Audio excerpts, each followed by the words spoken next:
Video has started. Awesome. And we're starting audio recording in 3, 2, 1. Welcome to Ada Continues 134, a weekly podcast posted up every Monday on adacontinues.com, in which we talk about video games and related topics. Ada Continues is a member of the Tech Podcast Network at techpodcast.com.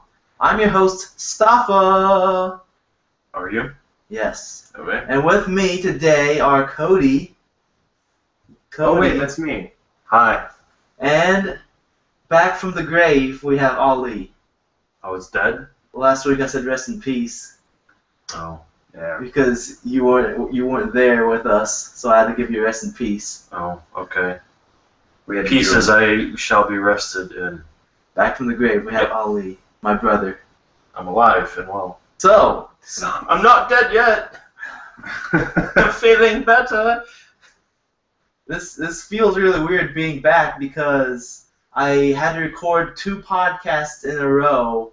What was it, like 3 weeks ago? And then last week I did a live podcast at Indie PopCon, and now I'm back on a regular podcast on a regular schedule. Sirius XM. So anyways, this week's episode segments will include what have we been playing. We're going to have some announcements. I think our main topic will be Final Fantasy. Because, you know, why not? I figured we'd talk about something retro. You know when it's funny because Square Enix's response for Final Fantasy is the exact same thing you said. Because why not? Yeah, it's just like Final Fantasy 27. Yeah, why not? Why man? not? Why not? Just we'll just do it. It's Well, gonna I have mean, like, things. I figure if we talk about E3, which is happening right now, When you guys listen to when this. you listen, this is our message from the past to the present. We are time traveling. So if we talk about E3 right now, we're basically talking about predictions of what's happening right now. Would I be able to hang out with Abraham Lincoln? Yes. Time travel. Yes. Yes. You would. Awesome. You know what I want?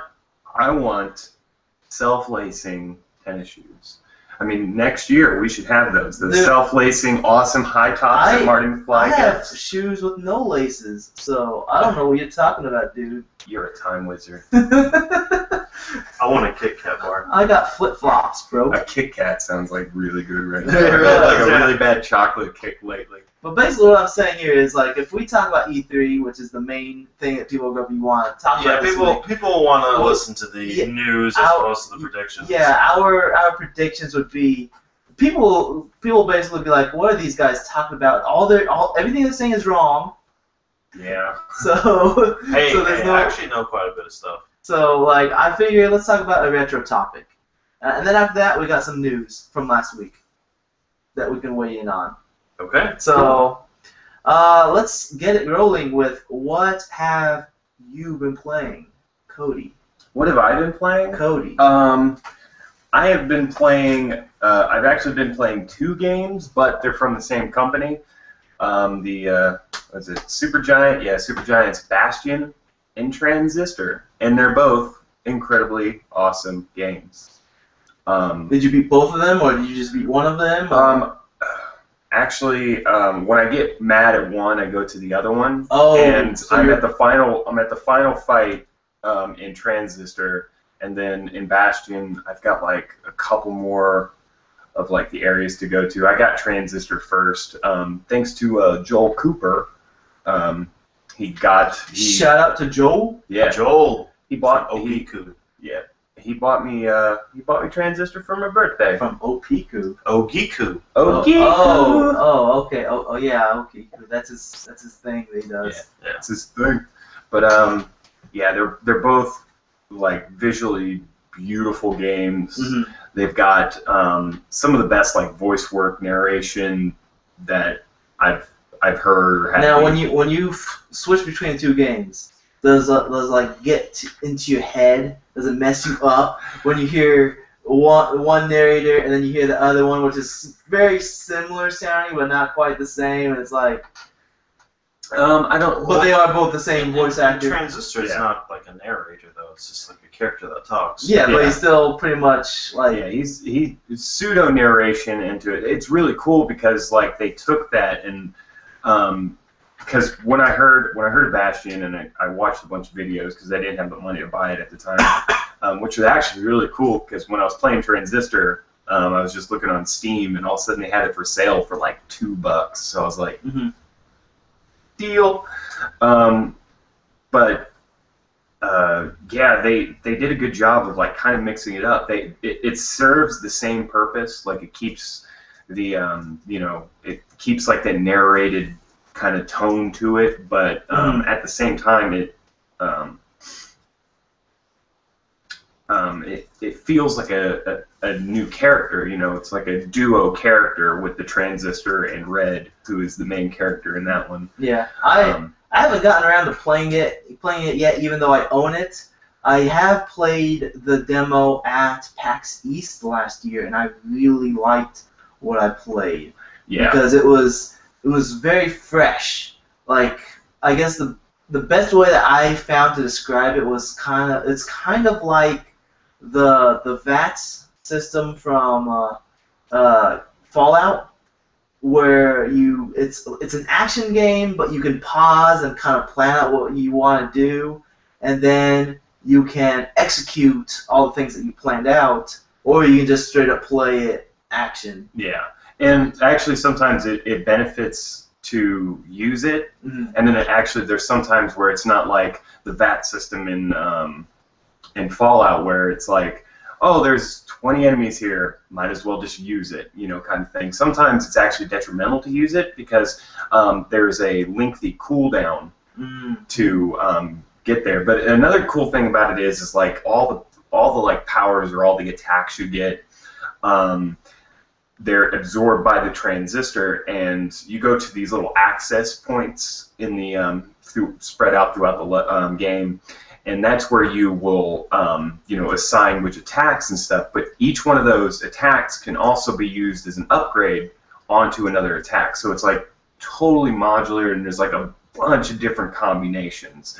Like all of them, they have their own special attack. They also have their own passive strength. You can unlock some like upgrade slots for like a passive ability. Like there's some that'll help you heal some of your health. There's some that'll give you a damage bonus, or some that'll make you faster, or some that'll allow you to use your that kind of VAT system. I can't even remember what it's called in that one. Transistor effect. Something crazy like that. But it's really neat, and it's also kind of cool how they had like all those like special abilities. They're laid out. If you're using like an Xbox controller, which I think might be the only way you can play it. I haven't tried it with a mouse and keyboard, but they're laid out. But if you take too much damage, instead of just like flat out dying, that slot corrupts itself and it breaks, and you can't use that ability anymore until like you go. Ever? Well, no, not ever. You have Okay. to go to a certain amount of access points to get it back. So all the ones that are used to upgrade that particular one, they don't go. They go away, of course, because it's not connected to anything. But you can use those immediately. So I find myself switching up all the time, and like, of course, all the different enemy types that focus around certain types of attacks and stuff. So it constantly makes you like cycle through. So there's not just one like, okay, I'm going to use these for the entire game. I never found myself just spamming those because some of them are really powerful attacks, but they take forever to shoot, and there's some that are really fast but are not very strong. So it kind of sounds like they kept with the same variety of gameplay with Bastion, because in Bastion you have like all these different weapons, and sometimes the different combinations of the different pairs of weapons kind of complement each other in different ways. And I always found myself switching weapons because of the fact that the different weapons might be better on different levels, and 2, I just want to like get like the achievements and level them up and stuff like that. It was just really fun switching the different weapons. They kept with that, like they kept a lot of the stuff because it's got enough of its own flavor to be a standalone entity, and it's got a rich storyline, and it's just it's your cyberpunk, but I love cyberpunk. It also has kind of like it's got almost like a 1950s like like club scene strip kind of feel like to noir. it. Yeah, almost kind of noir and stuff. Neon lights and stuff. Yeah, real neon lights. I saw some of the art where like like she's a singer, right? Yeah, she was a singer. And the way how they present that makes it has that era kind of. Yeah, it's really cool, very unique looking. Yeah, it's got just like Bastion, it's got its own really nice, unique style, flavor. The game plays really fluid. The all the narration, it's not just there, because they did the same thing with Bastion, and it changes up how you play. But they actually made the Transistor, who is the one that's mostly talking, because Red loses her voice, but it's not just like a narrator character that you see like okay, he's kind of like the overall support of the story and stuff, but you actually become really attached to the Transistor himself, and it just makes the characters pop out, and you feel for him and stuff. Even with Red, who has a completely silent performance, and it's, of course, that's through your own gameplay and stuff, but just you go up to these terminals, and the way she communicates with the Transistor is she'll go up to the terminals and they'll say, add a comment, and she'll type in like, messages to the Transistor to read and stuff. And it's actually really, because it's only like maybe a few sentences at most, but what she says to him and stuff, it like really clicks, and you're just like, wow, it makes the two characters pop out in this world. And would you say this is one of the top games you've played this year? It's definitely up there. I mean, I was, and especially with Bastion too, because I didn't have the, I played Bastion first, and then I went to Transistor. I actually played Transistor first, like 2 days more than, 2 days before I played Bastion. But getting to play both of them at the same time, because like with Bastion, they had all the different upgrade abilities and stuff. This one, it's a lot more spread out as far as like what you can do and stuff. Because like with Bastion, you're gonna have like the 2 weapon slots. Usually, what I always do is I get like something that has some range to it, and then something that's real up close, and then a special power that accents that. And then through the upgrade system of the weapons, that's where I tweak. So it's still got that element to it, and Bastion does a really good job at it too, because I found myself going into situations where I'm like, this was definitely not the best weapon choice, or like, wow, I'm mowing through these guys, this was a really good weapon choice and stuff like that. So I hate mowing the lawn. Yeah. But yeah, they're both. You're turning me off from this game. You don't like being a lawnmower man? That's different. But they also kept like the shrine thing in Bastion, where you can go there and you can make the game difficult for a bonus. Yeah. They did the same thing with this one as well. That's pretty cool. Yeah, so Bastion was probably one of the only games. It's one of the few games that I've played again after beating it, just because it's like, this is so fun, and I want to see all other stuff. Yeah. Yeah. Apparently, the recursive mode in Transistor is pretty cool. That's like their new game plus. Oh, really? Yeah. Make sure you face the mic when you talk. Sorry. It just it's not supposed to be just like new game plus, but it's sort of like like you could expand on your like skills even more. Like I don't know, like you get up to like 256 different skills. It's wow. Weird, so. Yeah, because where I'm at now too is that it might not be the final, because I haven't read into this very much. I didn't want any like spoilers or anything, because I'm really engaged in the story. It's really, really, nice and Spoiler unique. alert, Transistor. Yeah. I'm trying not to give away very much, but like where I'm at now, it definitely seems like it's a final fight, and a final battle Spoiler or whatever. Not. Logan Cunningham does the voice.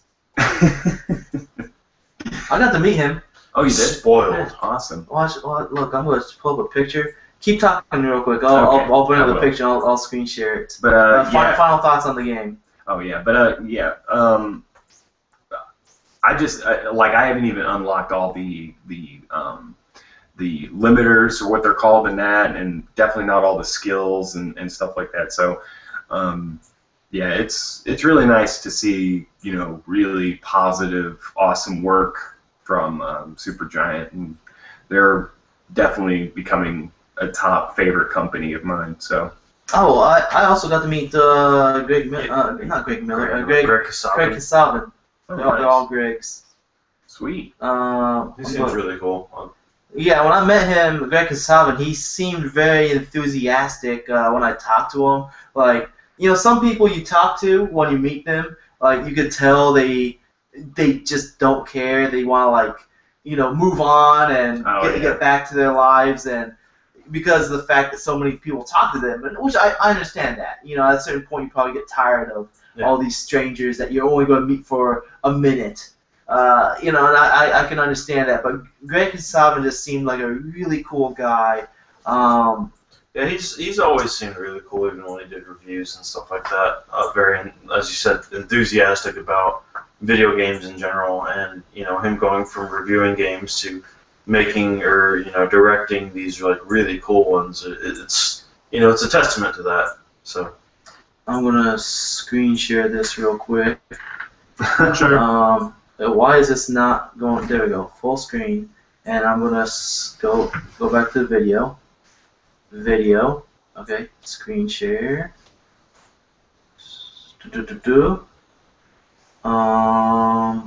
There we go. Start screen share. There we go. Me and Logan Cunningham. Boom! That's awesome, man. Look at that, man. I'm so fat. Let me pull up me and Greg Kasavin. it's funny because Bastion's hair, the Dune Bastion's hair, is sort of like that. Where did I meet him? That was PAX. Just needs to be white. Yeah, it's kind of like that big floofy thing going on. Oh yeah, just kind of wild out there. Game Church. Jesus playing with a 360 controller. Wait, what? So you're just sharing random things now? I'm trying to find the picture of me and there's me and the Birch siblings. Anthony Birch and Ashley Birch. Yep. Oh, nice. And there's Greg Kasavin. There we go.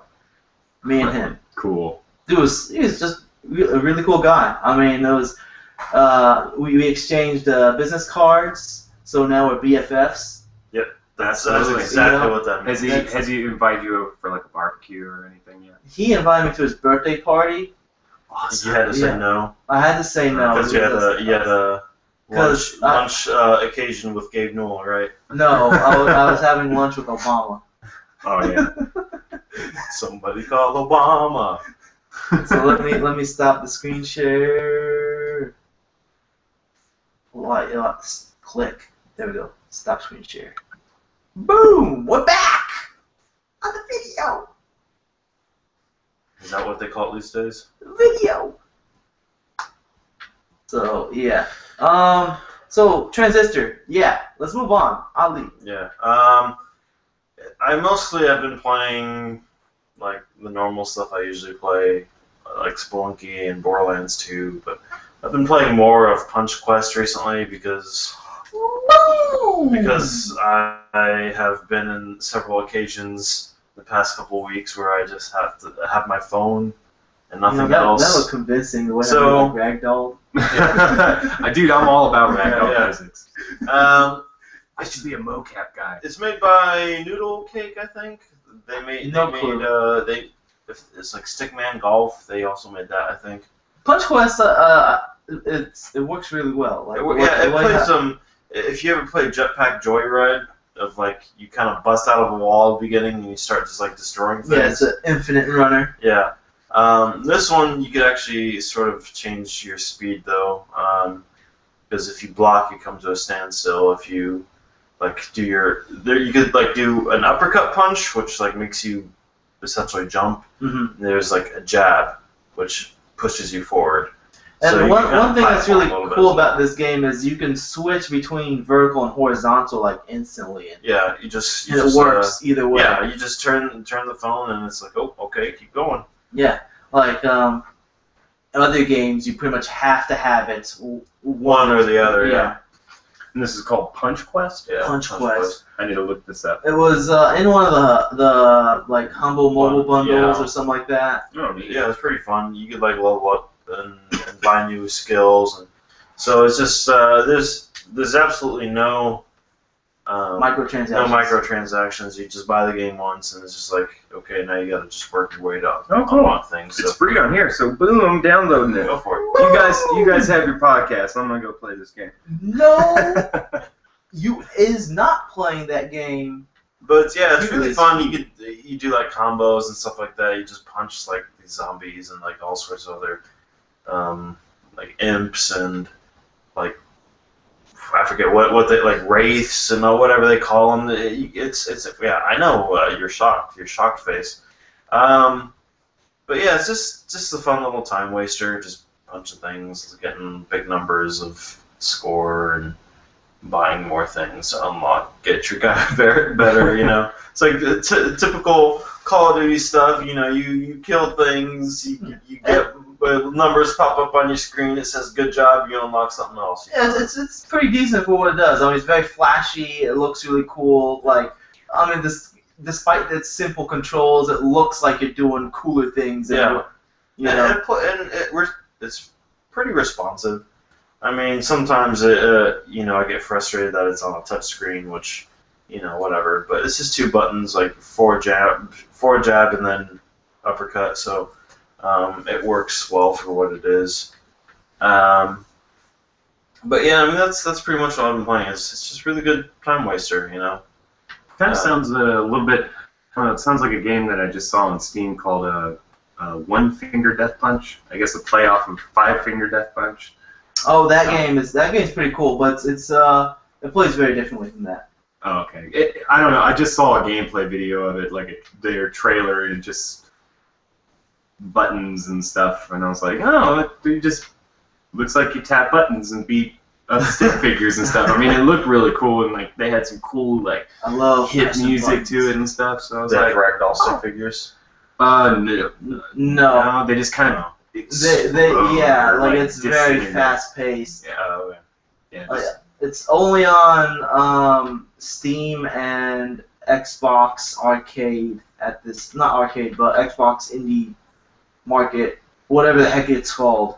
Oh. Yeah. Well, there's Xbox Live Arcade, and then there's Xbox Live Indie Games. Yeah, Indie it's on games, that. It's on that. Okay. The self-published ones? Yeah. Okay. It's $1 on there and $5 on Steam. Okay. It should be on. I think it should be on Vita. It would fit really well. But anyways, let's move on. Last week we had Phil. I'm gonna probably butcher his last name. Tibitoski. Phil Tibitoski. You can find this dude at PTibs. That's PTIBZ. We just call him P-Tibbs. Yeah, PTibs. What's up, P-Tibbs P-Tibbs? on Twitter. He was kind enough to be a guest star on the show last week at Indie PopCon. Oh, nice. This guy works at Young Horses. He is. Oh, yeah, that's where I remember him. Oh, he was really cool. He is. I came up to his booth, and I brought a couple friends that had never played Octodad, Uh-huh. and I was like, guys, you gotta play this game. It's the best game in the world. And he looked right at me and he was like, don't listen to him. I don't know what game he's playing, but don't listen to him. And I was like, no. Yeah, he is the president of Young Horses and also the community manager. He said at one point he was like the programmer, but at a certain point they needed somebody to do the dirty work with the business side, so he started doing the business stuff. But he was a really cool guy, nice enough to come on the show, talk to us for a while. If you haven't listened to last week's episode, go ahead and listen to it. The quality isn't great because we're literally inside a convention. So, you're going to hear a lot of audience or people walking around the place talking. But despite that, it was very cool asking him questions about Octodad. And after we were finished recording, I went over to his booth and bought Octodad. So I played Octodad. Oh yeah. I beat Octodad. Yeah, I played when he first released it. Their first version of it, just plain old Octodad. Yeah, just Octodad. I played it for hours. It must have been because I was just blown away at how goofy and silly and just like unique and awesome this game was. Yeah. And then when Dadliest Catch came out, the second it came on Steam, purchase, and I still play it actually. I still play it every once in a while. Just it's kind of it's my palate cleanser game. Like I haven't played the co-op or the what's it called Steam Workshop. Oh yeah. It comes with I think you have to download them or something like that because when I opened it up on there, it only had one that was preloaded into it. It's awesome though. It's basically just a room with stuff in it and it's zero gravity. Oh, nice. And it's just you just start playing around and things fly. It's so basically Octodad. I don't want to talk about it too much since we talked about it a lot last week because Pete Tibbs was on the show talking about it. But after beating the campaign, it was very short. It took me 2 hours. The community manager Adam said he beat it in 1 hour. Probably because he's the boss, or maybe he cheated. I don't know. He probably did. He cheated. I'll go with that. Use Game Genie. So, it took me 2 hours to beat the game, and it was really, really goofy. I love the fact that every time Octodad talked, you'd be like, and it would say some kind of blurbing, before the caption. It would be explicit blurbing or excited blurbing or something like that, romantic blurbing, and everybody understands him anyways. And I love how the bad guy is this stereotypical hibachi chef. I love this. Octopus! I'm coming for you! I'm gonna go home and beat that game just because you got me thinking of it. If you are the real captain of this ship, you must do the captain's jig. Oh, that is some good jigging there. So I'm guessing you have to dance. Yes. Because how else are you gonna prove that you're the captain? You have to flail your arms around. Did you not see the deleted scenes from Titanic when he does his captain's jig before the ship goes under? Yeah. It's that stoic pose in there, and then there's 20 seconds where he's just they're like, hey, who's the captain? Me. I'm the nanopus.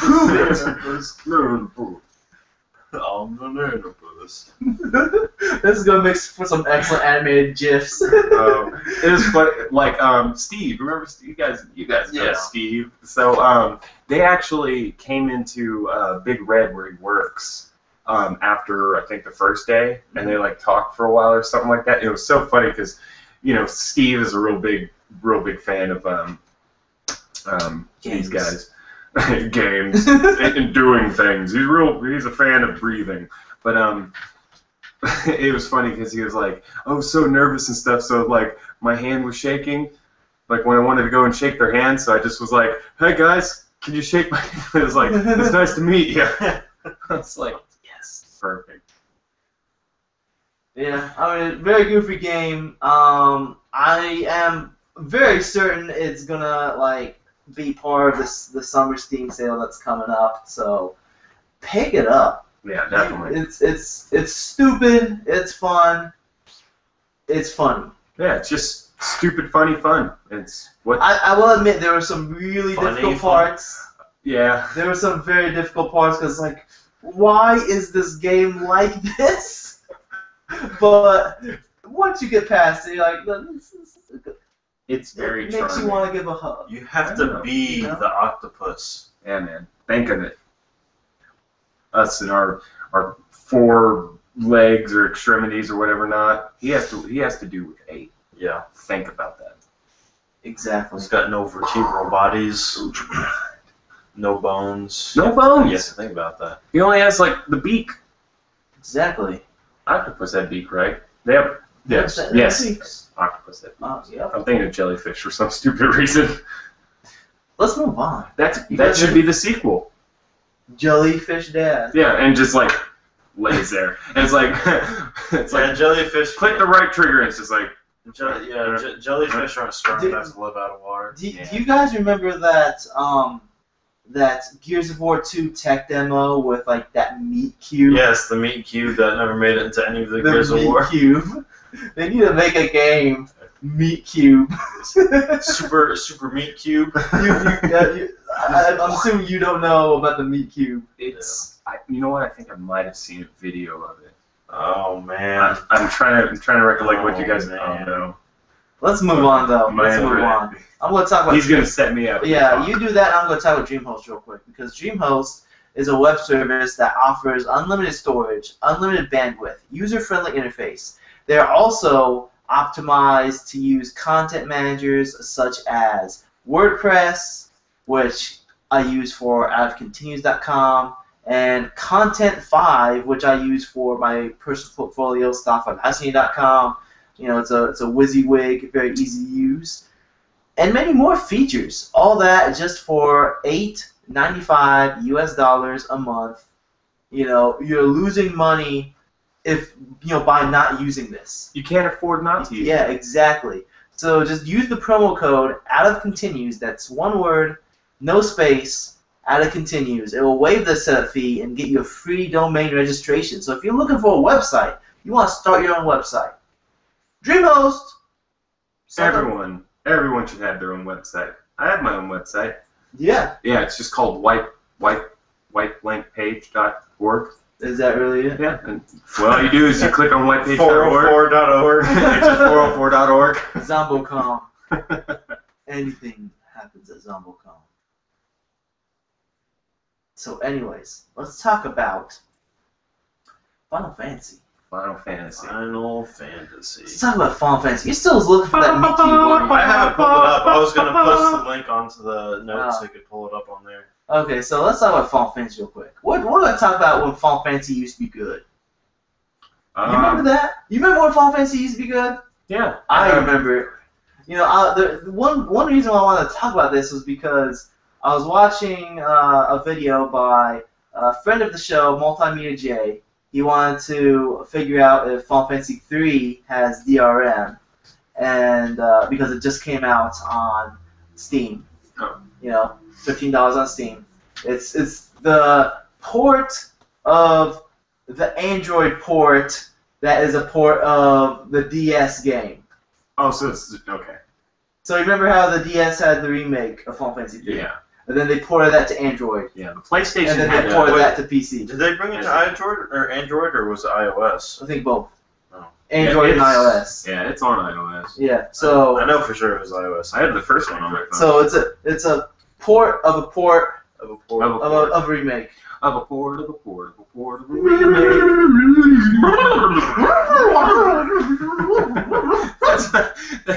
That's gonna be your next episode. It's just an entire podcast. We need an animated gift for the show image. Just everyone flailing with their arms around. Yes, that's podcast. Yeah.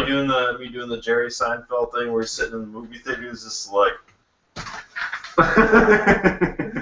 So, anyways, like, back to what I was saying, I'm watching Multimedia J's video, and when he boots up Final Fantasy 3, title screen, music hits, and I am like, this takes me back.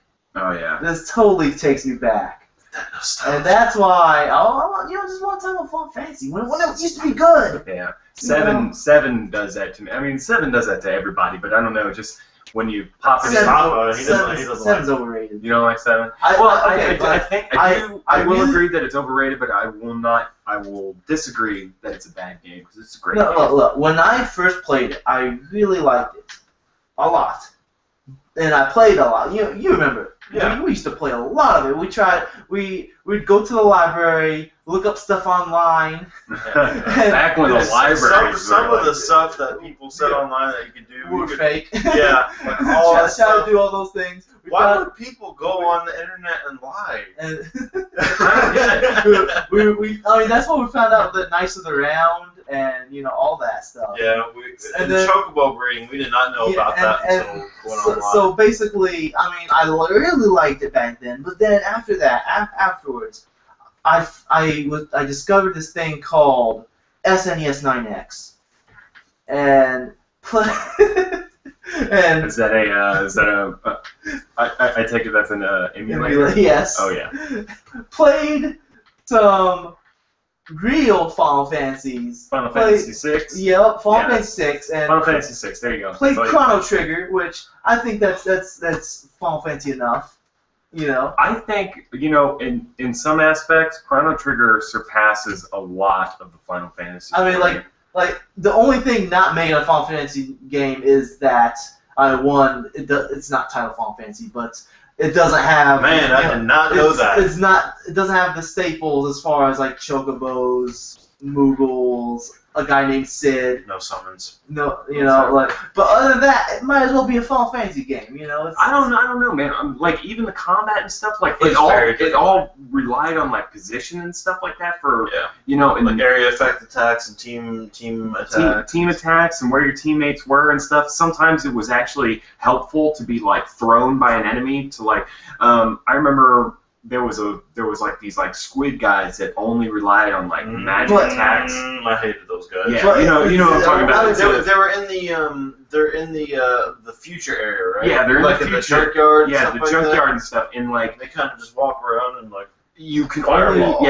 only use magic attacks. And I think I was using all of my heavy hitter guys. Because this is like one of the first times I ever played the game and stuff. And then but where Chrono was, he can only do his wind slash, which actually did some damage, and he can only do it to like one guy, and it was only still doing like 4 hits of damage. And I mean, these guys, they only had like 20 points or something like that, but they were just chewing me out. I'm not trying to downplay like all the different gameplay mechanics that makes it different from Final Fantasy. Yeah. But what I'm saying is, it's a really solid RPG with a really good story that I enjoyed. Yeah. And that's why I say it might as well be a Final Fantasy. Yeah, it's like right around that time. What are the like big grasping words? You've got you've got like Final Fantasy. Well, like turn-based RPGs, which Chrono Trigger is like right on the edge because that one was like one of the first ones that ever used like kind of like the not limit system, but like the time system, how 7 does, kind of, sort Limit of. Breakers?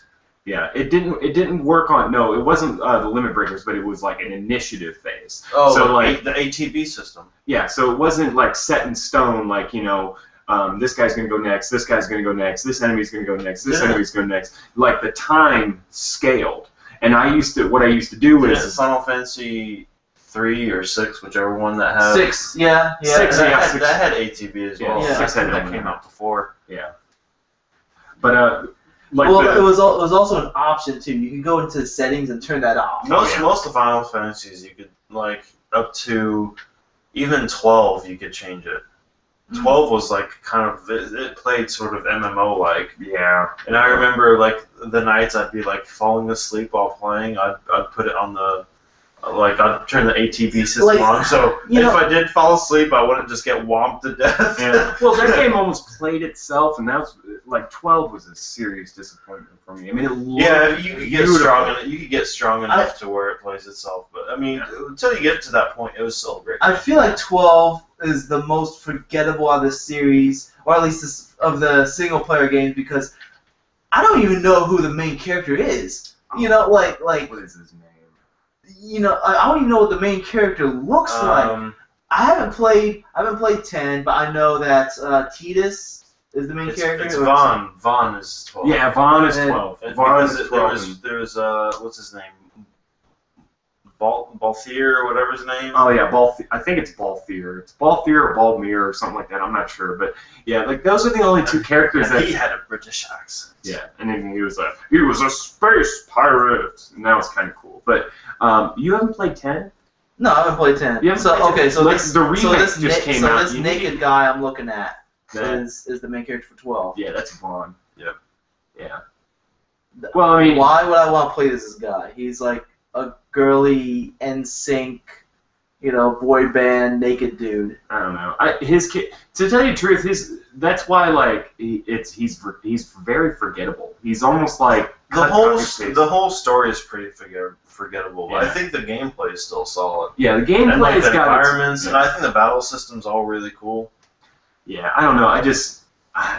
Because when 10 came out, to me that was like the epitome of a great I never turn. beat that game. You never beat 10? I played it. I borrowed it from Fred, Oh yeah. and his copy was like so jank. Oh yeah. Like I got to I forget what boss it was, and it just would not get past it. Well, they've got the remake out. Yeah, right I need to get that. Yeah, I need to get that too because I've been wanting to play it too. But I mean, like they introduced like the cool sphere system, which actually a lot of people complained about, but I thought was actually really cool. The story, I mean, yeah, the characters are like weird and kind of quirky, but they're all memorable. I and was stuff. talking to Adam on the phone the other night, and he purchased the Final Fantasy X HD remake since it's on sale on PSN. Mm-hmm. Okay.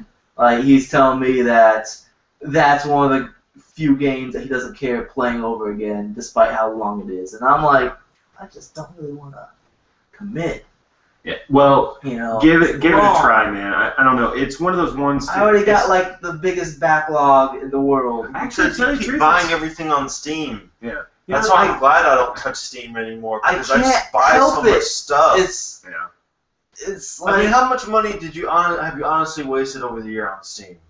It's like, oh, I'm saving money because everything's so dirt cheap, but then you never play it. Are you saving money if you're not going to use it? yes. No. Yes. No. Go to dreamhost.com. Promo code Continues, one word. Yeah. But what is actually 10 was actually not that long, like comparative wise. It's actually quite linear. It It's very linear. Yeah, it was very linear, but they did a great job with it. Like all the battles and stuff were Blitzball. Yeah, Blitzball is kind of, I don't know. I think it's a really neat concept. So frustrating. Yeah, it was very frustrating because I would always get to the last game. You win the first one, you have to win the second one, and I can't remember what you get for it, but I would always lose because the other team, what was it? You're the Albed Sykes, and it's versus the something anothers. But yeah, man, if you haven't played 10, pop it, get it. Even go get like a PlayStation 2 original copy at like Disc Replay. Maybe GameStop might have some.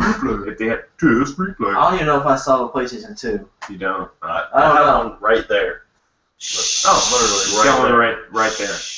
And I've got one because I'll even let you borrow it just to play the game because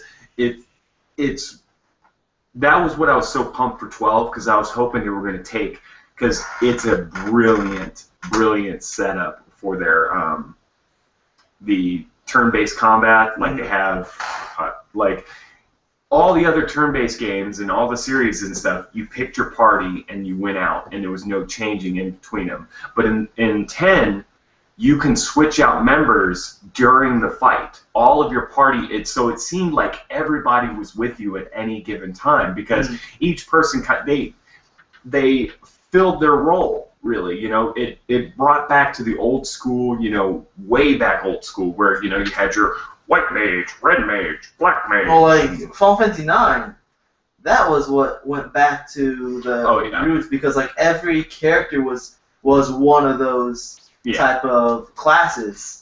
You had that one, that rat girl who was the red mage. The princess was the white mage. Vivi was the black mage. Zidane was the thief. Yeah. Yeah. It just, this one, they continue with that, but they don't make it as because what was his name, Vivi or whatever not? He's wearing the same cloak and hat, and then he's got the cool looking just eyes out, and you can never see his face really and stuff like that. That's from like all the way from the first game and stuff. So this one they did the same thing, all those character types, and actually they kind of switched it up a little bit. They're not as cut and paste as that, especially when you're talking about like Aaron and Titus is kind of a wild card. But it makes it so like 7. You would always have Cloud in your party, and then you would pick your 2 strongest guys, and really you can just like mow through the game with just those same 3 people. And this one, it makes it so you have to switch guys out because each of them have their own like special like ability that they will use, that they will combat the particular situation that you're in at that given moment. And like I said, that one right there has by far my favorite combat system. Yeah, well, one thing I hated about 7 was the fact that the characters you weren't playing weren't leveling up, so that once you picked your 3 characters, you stuck with them because of the fact that why would you want to go back to this character who's level 2 when you have this other character that's level 89? They do level up, but it's a share system that is way too underpowered. Like, because they will eventually level up. Because I tried to do the same thing with the one character no one plays with is Cat Sith or whatever not. Because his lame character. Yeah, lame character, lame limit break. Yeah, he just I don't know. Slot machine. He was kind of. I was happy when Arius died. Me too. Well, you know what? I was confused when she died. Because when she died, I was like, okay, so I guess I use a Phoenix down on her. Oh crap! I gotta use one of my Phoenix downs. I only have 2. Well, and then when I try to go back, only have 2. Well, technically, when it's like 99 by the end of the game. Every single one. In all of the games, when a character is down, they're not dead. They fainted. But still, it's the same thing as Pokemon. Same thing as Pokemon. They don't die. The entire game. Dies. They don't say that though. I don't think they say in that game that KO. Yeah, it doesn't say fainted or knocked out. It just knocked out. It just goes to 0.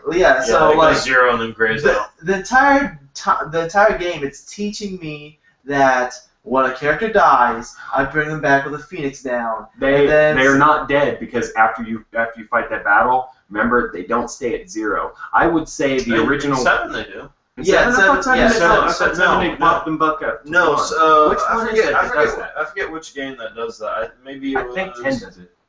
I think 10's the one that I think it does it because I know there's a couple of them that like it'll bump you out to 1. Yeah, they'll bump you up to 1, and that one was like. Yeah, that's kind of cool. So they actually like got knocked unconscious, but they're just awake enough to kind of like. No, 7 they were like you had like Emerald Weapon just go like, and then your character goes, and so it's like they just died, so Phoenix down. Yeah. Well, because when you think of a Phoenix, it's rising from the ashes, you know. Yeah, and I remember lots of times where my entire team dies, I only have 1 character left. And I'm running to escape from the battle, and then I do escape, and I'm trying to like get out of that area to get to the save point to revive my dudes, but it's only you, yeah, it's only me. So I'm like keep getting random encounter after random encounter after random encounter, in which I'm like 1 character just trying to run out. Because when I think this was programmed in, but when you run, you have a higher chance of getting into another random encounter. Yeah. As opposed to if you defeat someone, it's lowered. Yeah, it's I don't know if it's a fixed thing or what. Which you're talking about 7? Yeah. Yeah. 7 was I can't. Because Matt explained it to me. I believe 8 was like that as way well. into it. 8 was kind of I don't know. Because I remember I remember I used to go to I forget what it was called, but like Island Close to Heaven, Island Close to Hell, I think they were called or something like that.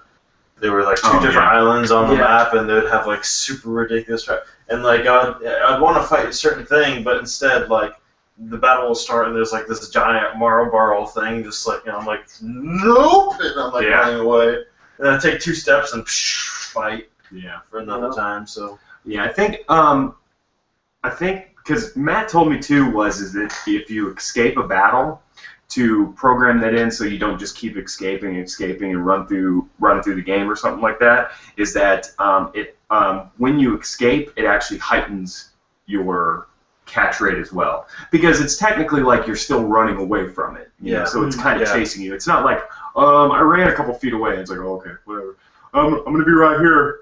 Actually, I'm gonna zoom around so you can randomly trip. They cut out pretty quick though, like little dust puffs come up. Oh yeah.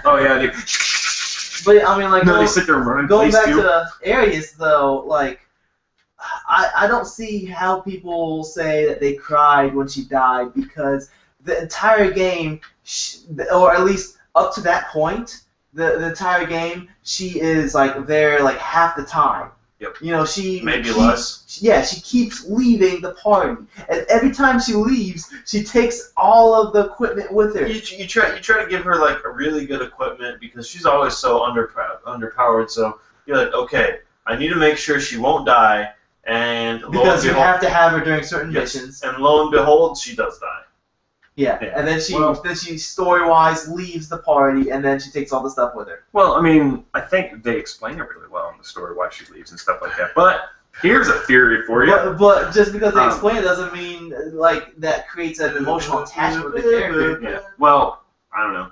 I guess you guys are just heartless, gutless, soulless people or something like that. But your face. No. Here's a theory that I've been looking into, is that how Aerith died. Cloud killed her. Yeah, because you don't die from a stab in the stomach, and she just got paralyzed. Yeah. And she sank, meaning she's still alive, because dead bodies float. Yeah. So she drowned. Yeah. But I mean, you know, I can see that too. Is like, you know, out on this world and stuff, and then, you know, that's a very crippling blow, I guess. I don't know. There's a lot into it and stuff. I don't know. I guess I have that nostalgia moment kind of thing, because that was the one game that like me and my mom like tag team played when it first came out. You know, my mom's a huge gamer as well. Yeah, she plays a lot of games. Yeah, and then she, you know, just me and her together, like. We would, you know, back and forth, because we also had the strategy guide as well, just to, you know, play the game and stuff. Sometimes I would read the strategy guide, help her out and stuff, and be like, no, use this magic, or no. Man, use the place where you need the strategy like guide is like the Temple of the Ancients or something like that. That place is like a maze. Like you hit select to kind of help you out, because like it shows. I don't even remember. It shows like the little red arrows to see where you could go from one area to the next, and then. There's a place where you fight the wall. Yeah. That big wall. Yeah, I hated the wall. I don't know. Was it a wall with like hands and a face? Yeah, it's like. I remember that. And it do like its charge attack and just. Would it also do like one of these things also? Oh yeah. It had all the wall things. You know, it went this way, and then it went this way, and then it went this way. And then it went this way. And then the Octodad before Octodad was cool. You know what we didn't really go into yet that we really should? What's that? Final Fantasy VI. Oh my. How can we not talk about Final Fantasy VI? There's so many good characters. It was hard to choose which character you wanted to play at, because like all of them were good except for like two. Yeah. Which was the painting girl. Who chose the painting girl? Nobody. Which one's the painting girl? Exactly. Exactly. I really don't remember. What's the name of the fighter? That dude was awesome. The grandpa. No one cared about the grandpa. I don't remember. Yeah, she was the painting girl's grandpa. Oh, yeah. And then there was also that Gao person that no one cared about. Good. He was good. He was weird. He was weird. Yeah, he was weird because his commentary was like, "Gao." It's like, and like he would like you'd have to take him to the valley with all these wild animals, and then he'd leave your party, but then he'd come back with a new ability. Yep. It was weird. Yeah, that was weird. But you know who was awesome? The Moogle. He had that one move where he'd like jump up with a spear and just come down. You mean jump?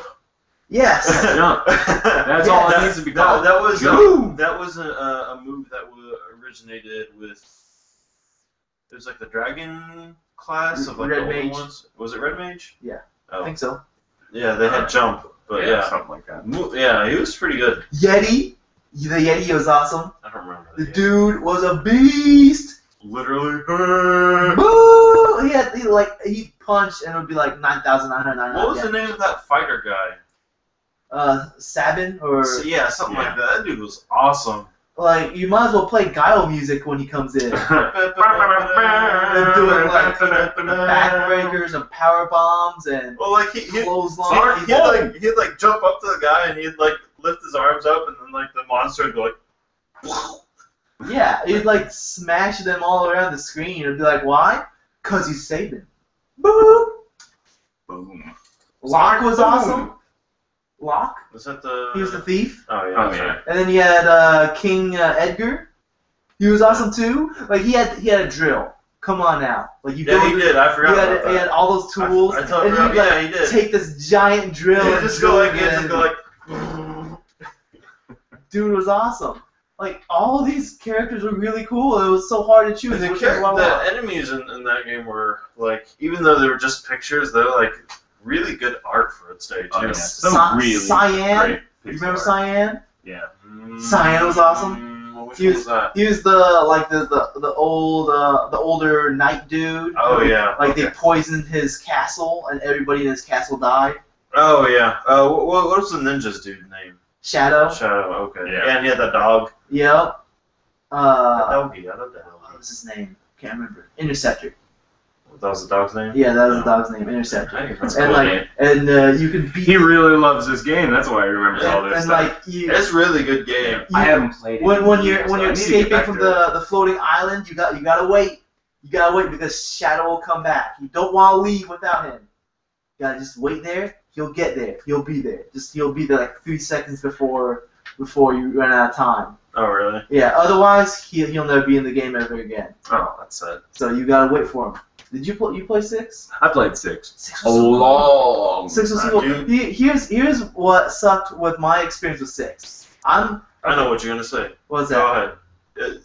So I played emulated because I was that was the thing back then in high school, and It's this thing I was now. I was dumb, and every time my computer would do something, I would like kick it because I'm getting mad at it. And then eventually, Why would you kick your computer? because I'm like, work, come on now. So Retarded. one day I turn on the computer and it says physical damage detected on the hard drive. And I'm like, oops. So I was literally at the end of the game. Like I was at the very last save point of the game, and it was all gone. It That's was all what you get. Yep, I am a terrible. I was a terrible person back then. I was dumb. So what I eventually did, like when YouTube finally came around, I watched the ending just because I needed to complete that experience. Yeah. And The that ending is so long. It's like an hour. The end boss battle is epic. But yeah. Angel Clown. Yeah. Kefka was he was a ridiculous villain. Kefka was evil. He was a He ridiculous did villain. evil things. It was a great villain. He wasn't like Sephiroth. It was like girls are like, oh my god, he's so dreamy. Look at his hair and his long sword. Oh, that's why he's so good. No, Sephiroth is nothing. Kefka was an evil clown who did evil things, and he would, Yeah. I think, when it comes down, that might be a nice little topic, little side topic, some of the villains in the games. But real quick, going to computer destruction, I was playing the original Ninja Gaiden on emulator on my computer, and I got to the final boss. Mm-hmm. He has 3 forms. Uh-huh. I beat both the forms. Uh-huh. Now, this took me hours. Uh-huh. I mean, hours to do this final form, and he had This is not even my final form. he had like 5 hits, 5 hits of damage on it. Power surge in the house. Boop! Turned off the game, and then I did save states, but I only did save states at the beginning of the level that I was, because because I wasn't gonna cheat. You Like, oh, I got got past this save state, got Demo. past this save state, or something like that. Yeah. It was just so that, like, if I had to put it down, because trying to do a full run of that game in one sitting is just it's a test. But I was so like I picked up my keyboard and just smashed it over my monitor just as many times. Like, the keys were flying, as many obscenities as I could usher out and stuff. Y'all crazy. Yeah, I don't know. It was the most defeating, depressing thing that I've ever I've felt. had games make me so mad, but I would never that stuff's not cheap, man. That stuff's not cheap. The keyboard that I was using was a really cheap piece of crap anyway. Well, The monitor you're bashing. I was a dumb teenager back then. Besides, it gave me an excuse to buy a new computer, which I did. Boom. Was that the one with the turbo button, by the way? Woo! The one that broke, probably. It was probably the one with the turbo button. Boom! Do you know what that turbo button actually does? Turbo! Like, Yeah. a lot of people had it on by default, which was not a good idea. You're supposed to have it on during games. No, not necessarily. You're supposed to have it on when you're running old programs. Because what it does is newer processors have what they call, it's got the cache for it, like data cache. It's got L2 and L3. So there's L1 is basically in the processor. L2 is like a level out. And which is it could access it relatively quickly. Naming it turbo is deceiving them. So it's like there's L2 turbo. There's L2 and L3 in newer CPUs. What old CPUs did not have, though, they did not have that. Okay, they didn't have the L2 L3 cache, so it would just go from main RAM to CPU. All right. So pushing the turbo button disables the L2 L3 cache and allows the data to go from the RAM directly to the processor, which is not good for new programs, but it was fine for old programs because that's how they're made. Fun fact. Moving on. Okay. So, we talked plenty about Final Fantasy. Good discussion. Final Fantasy. So let's move on to news. We got some news. First news I got here is from Polygon, and basically, let me get these news up, and I'll screen share these. I sent you MeetQ, by the way, if you want to screen share that as well. Oh yes, I heard about that. I'm so pumped. It's the one thing that I've wanted for so long. What's the update? Did you read the update? Maybe they said no, I was just kidding.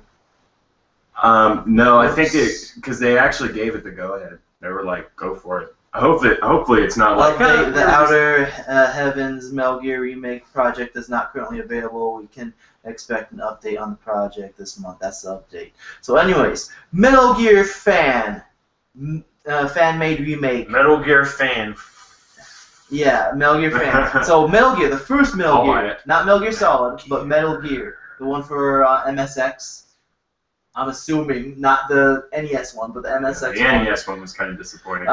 So fan-made remake is given the go-ahead by Konami, which is awesome because usually when a fan-made remake is being made, the companies immediately throw down that cease and desist. Oh yeah. And Square Enix with Chrono Trigger. That Chrono Trigger. That thing was remake, done. It was like a full 3D remake. It looked amazing. It was done, and they were like, "No, we don't like money anyway." It's like, yeah, I don't get that. That explains why Square Enix is in the crapper right now. So, yeah. But this is also another reason why I think Konami is one of my favorite game companies out there and stuff. Dude, not much consists of Konami these days. This is Metal Gear. They're the Metal Gear company. Yeah.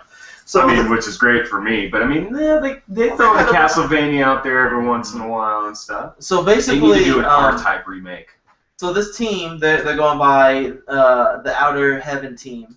They are wanting to release this onto Steam, and the quote that they give is, "The game will be a full remake of the original game. New script, new models, the works. The theme compositions will also be revamped with orchestral arrangements and with the Metal Gear Solid 2 style electronic beats. developer Metal Gear 2 or Metal Gear Solid 2. Yeah, they had like kind of like that electronic kind of sound to it. I don't remember that. Okay. Continuing on, the style of the game will be reworked, bringing in more up to date with the other games in the series. We're still undecided on some aspects, like the style to have the camera angles, bird's eye view, or the more traditional Metal Gear Solid / Metal Gear Solid 2 style. So, they're still trying to figure things out, but from what it sounds like, whenever this is done, it's going to be on Steam, and it should be awesome. Yeah, I wonder if they're going to get David Hayter in on this and do some Metal Gear. No, because he's going to be part of Metal Gear Solid 5. Metal Gear. You know it. You know Kojima has him in the background doing some recording because Solid Snake's going to be in that game. Metal Gear. You know it. Metal Gear. Because this whole time they're not just going to switch to Kiefer Sutherland, which so far I thought he sucked in Ground Zeroes. I thought it was okay. I thought it was more believable. It was just that he was different. I think that was a big thing. Because I'm for Kiefer Sutherland. If anybody can pull off a convincing character that has got these complex emotions as Big Boss, it would be Kiefer Sutherland. And then there's a lot of people that have that disconnect with, because to tell you the truth, I was actually disappointed that David Hayter came back for Metal Gear Solid 3. I don't think that Big Boss and Solid Snake should share the exact same voice. I can understand somewhat looks being cloned and stuff. They should have brought the guy that did Big Boss from 4. I thought he was a good voice actor.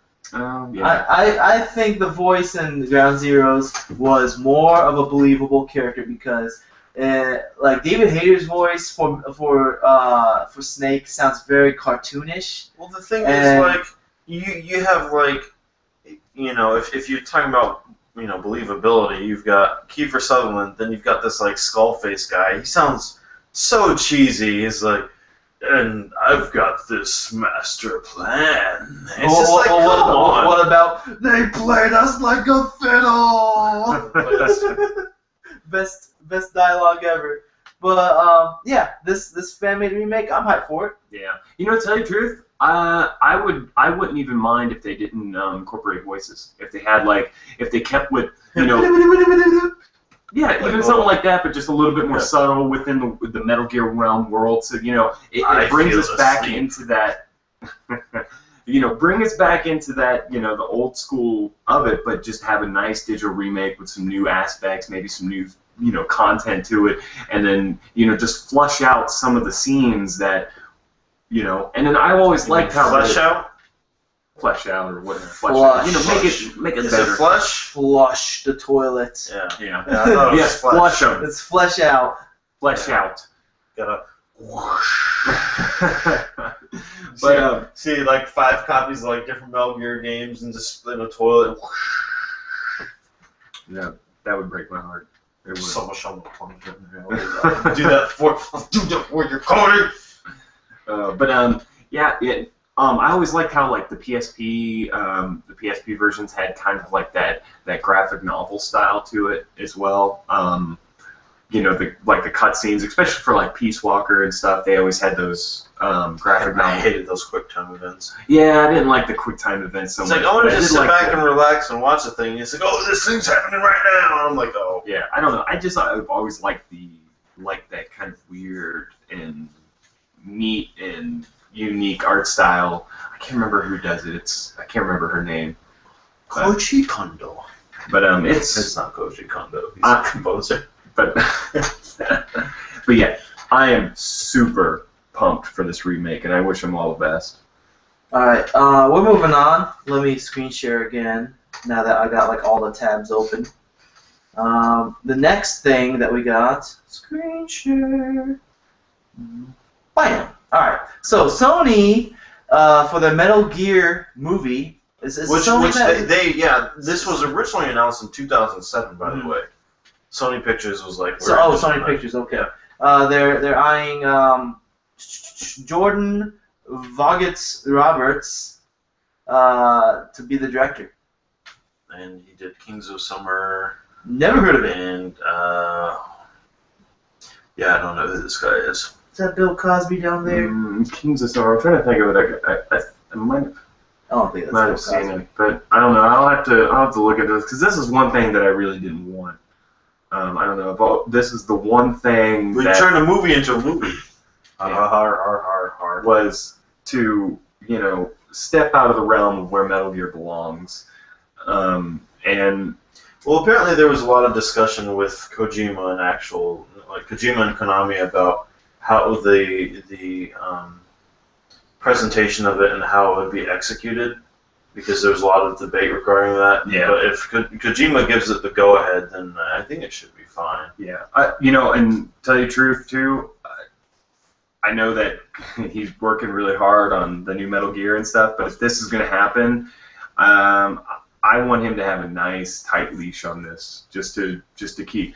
I mean, not necessarily, he's always looking over the shoulder of the director or something. Give him some creative freedom and really to play with the roles and stuff, but to give this Jordan guy as much material and make sure that he knows the lore and knows the feeling and knows the character. Well, I just hope that this guy is a fan of the series, because if they get someone who they introduce the series to him and he's like, oh, this is great, I could work with this, then they might do all sorts of craziness to it. Yeah. But if it's a fan of the series or someone who respected it from the get-go, then they'll probably want to keep it true to the Metal Gear. Yeah, I'm not going to go ahead and bash him at all because, tell you the truth, I just don't think I might have seen something of his, but I'm not going to just bash him right off the bat. I'll need to do some more research about it. You never know. Maybe he's the hugest Metal Gear fan of all time, and this is his one dream job that he's always wanted. Or maybe he's just, what you described. He's like, oh, I just want to get my hands on this because it's got Metal Gear on it and it's got cash to it. But, video game related movies, Metal Gear, if they can do it well, Dude, what are you talking about? You ever seen Max Payne? That was the movie was written for them. It was all there in the game. It was all there, literally, just why'd you bring that up? No, I'm so mad right now. Yeah, man. Let's move on. It's so somber in here now. Podcast over. We're going home. All right, let's move on. So the next news I got is GOG. They are now they've announced GOG Galaxy. GOG.com used to be known as Good Old Games. Now it's just straight up GOG because they do new games, not just old games. Old games, yeah. And basically, GOG, they're owned by CD Projekt Red, who does the Witcher games. And they are very pro-consumer. They're very anti-DRM. That's why they started GOG, to start selling games, without DRM. And now they are starting GOG Galaxy, which basically, from what I see from this trailer and what I understand, is that it is a client that's similar to Steam, where you have a friend's account and you have your library and download all the games and everything, but everything is completely optional. You don't have to be online. You don't have to. First of all, you don't even have to use that thing to begin with. You can just download the stuff from the website instead. But if you want to use this client, you can download it, sign up for an account, start friends, friends list on there, and it is cross-platform. So if a game is on GOG Galaxy and on Steam, unless Steam, decides to have some kind of block from other clients, or I guess Origin also, then you can play between Steam/Origin and GOG Galaxy, unless like I said, Steam blocks it off or whatever. Yeah. So it sounds interesting. I personally don't feel like I'm going to get into this. I do have some GOG games, but I I think the option that it's there is really cool because competition is always a good thing. Yeah. I mean, they also said they have achievements and stuff like that also. Yeah. That's what I always loved about GOG was, of course, before any other game site like that had it, they had the original System Shock 2 on there, and then they had just some old school classics, and it never seemed like I had to kind of sign my life away or keep any, because I think they have their own little special downloader kind of thing, but it's only just to pull the game into your system so you can download it, and then after that it's one of my favorite gone. things about GOG is how many extra things they throw in there as well. Because when you buy the game, a lot of the times you'll have the soundtrack or digital manuals you can download, PDFs of the manuals, or artwork, things like that. The Witcher. You get everything. You get art book, soundtrack. Did you see the Witcher 3 Collector's Edition? It's ridiculous. No, I have not. There's everything with it. There's a statue, new car. There's a soundtrack. There's a map. There's your own website with DreamHost. There's a promo code out of Continues. All that comes with The Witcher 3. It's all DRM free. Oh, and I also too, just when I first signed up on GOG, just username, password, didn't seem like it was too much of a hassle. But they had the little game library. They give you 7 free games. Some old school Ultima and a couple other point-and-click adventure games. Yeah. But I mean, still even if those are not really the games you're into and stuff, it's just I don't know. It's just nice. It's kind of that customer service kind of thing, Yeah. It's well, thank you. So yeah, moving on. More power to them. Let's move on. Let's talk about some Mortal Kombat. Okay. Mortal Kombat X. And yes, it is Mortal Kombat X, not 10. Ed Boon said so. So they put out this awesome trailer, which I think I'm gonna play, but put on mute because I don't want any sounds, because that will definitely. Are you gonna full screen it? No, I don't want to full screen it because if I full screen it, that makes a better chance of them detecting it and wanting to pull it down. Content ID. Yeah, content ID. So I don't want to do that. So, anyways, there's the Mortal Kombat 10 got announced. Mortal Kombat X. It has Sub-Zero. It looks like it's no longer. Did you guys play the last Mortal Kombat game? Yes, it did. No. Okay, you remember when Sub-Zero became a cyborg? Yeah. So I don't know if they're doing more time travel or he looks kind of dead in this one. His eyes are glowing, which is not a Sub-Zero thing. Yeah, that's a Scorpion. Yeah, the story behind it too is that they're both from 2 different ninja clans, and Sub-Zero's ninja clan killed off Scorpion's clan. Yeah. And then Scorpion, he made kind of a pact with some demons or something to exact revenge. Or something. It wasn't that. Crunchy. But he went and killed Sub-Zero's brother. Yeah. Which he was never revealed in any of the games or something like that. They said that maybe the Sub-Zero character from 2, how he's kind of unmasked, and he's got that scar and stuff like that, and also in basically from that last Mortal Kombat game, the first Sub-Zero died and became Noob Saibot. Yeah. And then the second Sub-Zero, they ambushed him and then made him into a cyborg like Cyrax and Sector. So I don't know if it's just. I think there was. Yeah, it's the canon.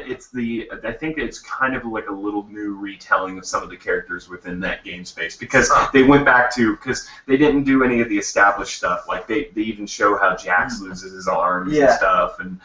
So I'm wondering if this Sub-Zero that is shown in the trailer, if it's either Sub-Zero 1, the noob Cybot becoming Sub-Zero again, or if it's the second Sub-Zero, the cyborg one, and he like I don't know, dies and comes back as Sub-Zero. I don't know. I mean, I'm really interested in seeing what they do with the story, because the story in that last Mortal Kombat game is hands down the best campaign in any fighting game.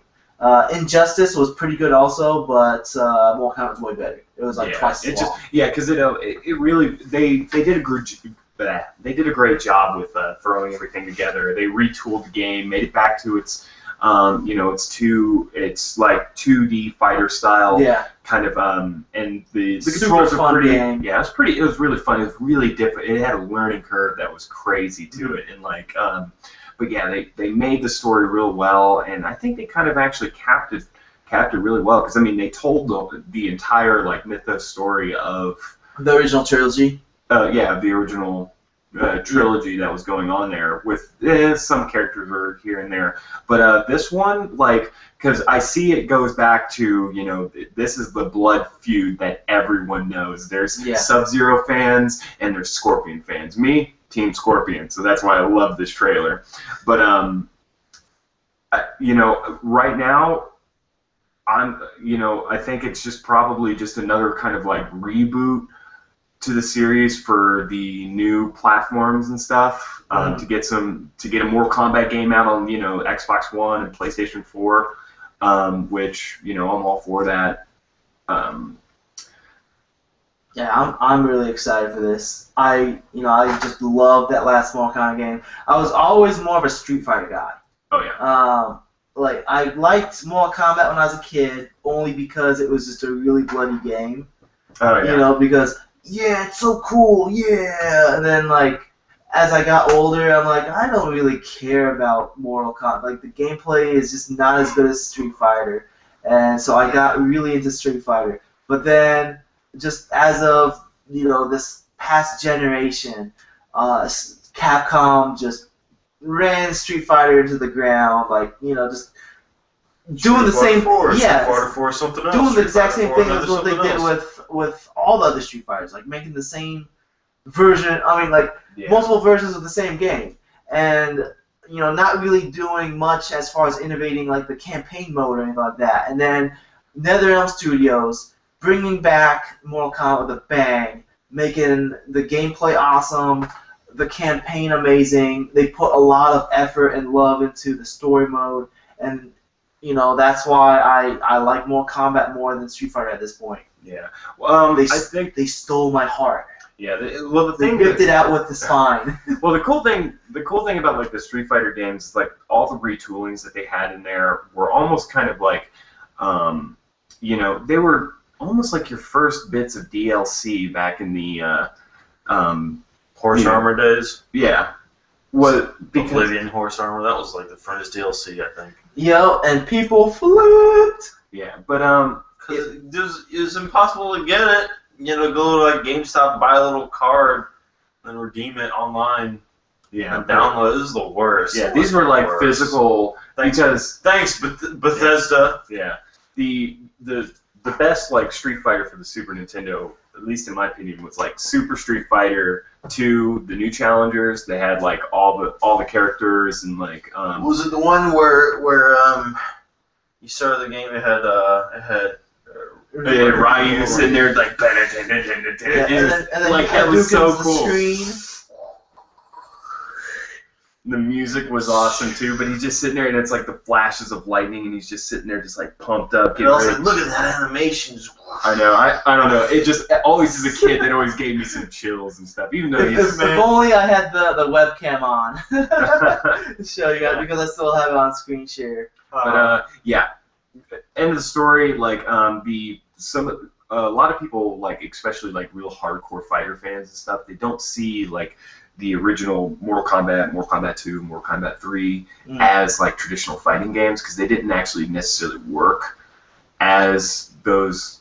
They fell into those kind of traditional, like Street Fighter and Final Fury and Final Fight, and then the Guilty Gear series, and then Fatal Fury. And there are all kinds of different names, or the the Darkstalkers series and stuff like that. Oh, you mean furry Street Fighter? What, Darkstalkers? Yeah, that one's, I don't know, that one's... That's all that was. That was Street Fighter with furries. Well, no, Bloody Roar was... That wasn't really furries, because, like, in Darkstalkers, there's, like, what was there? Felicia or something? You have a cat girl, you have a Aquaman, you have two vampire chicks. Yes. Like, no, those are succubuses. Oh. Succubi. Why are they bats then? Because they're succubus. Yeah. Succubus. That's what a succubus looks like. Yeah, whatever.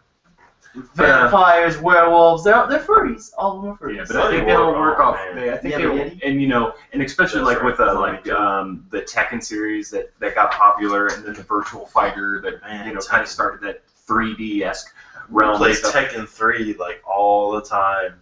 Yeah. Like beach volley, the Tekken ball mode. Good. That was amazing. So stupid. It was stupid. It was stupidly fun. It was like we would like keep on doing Paul Phoenix's Smash, so that like as soon as one of us touched the ball, we'd instantly die. Yeah, oh man.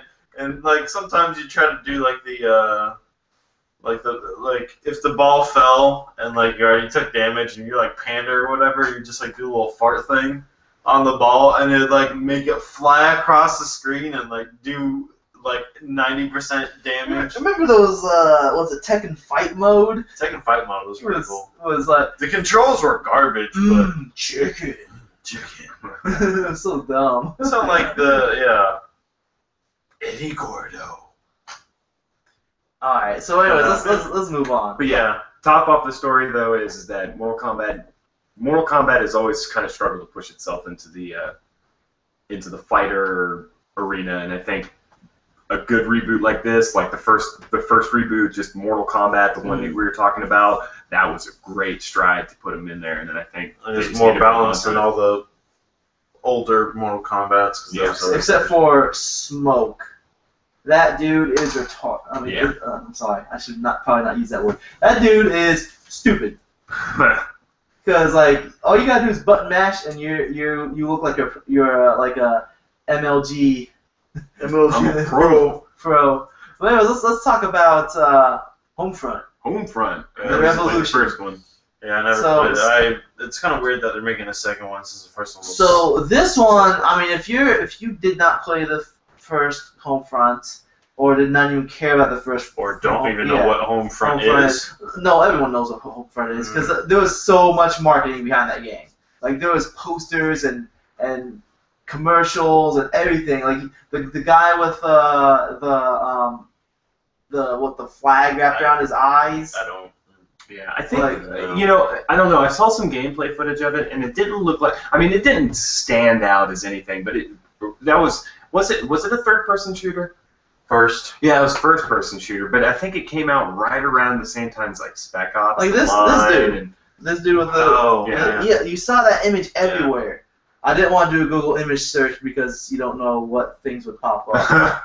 So with that dude right there, like that image was everywhere. Yeah. And then so this one you might want to care about this game because what's going on? I mean, Deep Silver, they bought the Homefront franchise when THQ died out, and I mean, even though it wasn't a game that reviewed too well or didn't get the fan base that they were expecting, it still had a ton of marketing, and that's is like weight behind the name. Yeah, I think it stuck in, but it didn't make an impression. Yeah, so basically, people know the name. A lot of people know the name Homefront because of that, and they are getting Crytek UK, which was formerly what's the name? Team Radical. Yes, Team Radical. Yeah. And they made the Time Splitters games. Oh wow. So. They need to be making a Time Splitters game. So the guys making the Time Splitters games are working on this. They need to stop this to make Time Splitters. The last game they made before that, I think, was Haze for PS3. I didn't play that game, but from what I heard, it was broken. It was broken. It wasn't that it was a bad game. but it was a broken game. So it might have been rushed because they were trying to get out early And for trying to get on yeah work because, on the because new there's technology called yeah. the PS3. because it's a PS3 exclusive. They're trying to get out early, but other than that, they have a solid track record with the Time Splitters games, and they're working on this game. Cool. Yeah. Yeah. I think that might be a good thing. My thoughts. And from what I heard about the original Homefront, a lot of people like the multiplayer because it was basically the first console game that had, like a Battlefield feel to it. Because that was before Battlefield was on consoles. Mm-hmm. And they got that Battlefield multiplayer, the vehicles and large maps and all that. So... Well, I guess Battlefield 1943 or whatever. Not that was on. Oh yeah, that was a download. But I mean, to tell you the truth, it's from where it came from, Battlefield 1942. And there was also that Battle huge compared to 1943. 1943 only had 1943 was like an arcade version of that. Yeah. But there was also that like Battlefield like Modern Combat, something like that. And that was not really Battlefield. I mean, like what we know as Battlefield. Yeah, I don't know. That one was kind of wonky, and then that was when like getting online was kind of it was an undertaking. But I think this is potentially exciting. I mean, we don't know much about this other than it's going to be like on the cover of the next Game Informer, but okay. That's well, then I'll read about it then, I guess. So let's move on. Yep. Talk about The Black Glove. Basically, this is made by what is the team's name? Day of Night Games, is that what it is? Yes, Day for Night Games. Oh, Day for Night. Yes, and they are ex-Irrational developers because if you guys remember, a lot of practically the entire studio of Irrational was laid off except for like 15 people. Yep. And so a lot of them got together and decided, hey, let's make a studio. And they're working on this game called The Black Glove. There's a Kickstarter that they're going to be doing for it soon, I believe. And basically what they say about this game is it's inspired by, the gameplay itself will be inspired by like the Stanley Parable or Gone Home, which Gone Home is a game that I've bashed because of the story was so dumb. Like what they do as far as sharing the story is it's not bad. It's basically the audio logs from BioShock. Yeah, but you know what? But the story itself was what I hated. It was, like the more I thought about it, the more I hated this story. But they're not saying they're copying the story of Gone Home. They're saying this they're inspired by like the gameplay mechanics and storytelling. Gameplay mechanics, point click. So this is not going to be, obviously this is not going to be like a first-person shooter like BioShock, but it's going to be a first-person adventure game. Okay. And basically... Well, if I have a piece of advice for Day for Night games, drop the Gone Home, go with Stanley Parable, because that game is, I would say it's on my top 10 games of all time. Hands down, Stanley Parable.